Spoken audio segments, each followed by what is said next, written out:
Alright guys, we're doing a duct job a day in Columbia, Illinois, and we just got the registers removed, and this is just a minimum service, and we got the brush piece ready, and a couple areas, all main level.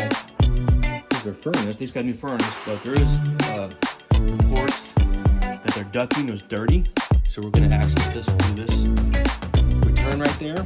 And then we'll be able to treat that accordingly.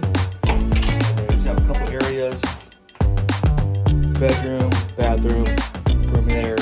Then we have a living area there.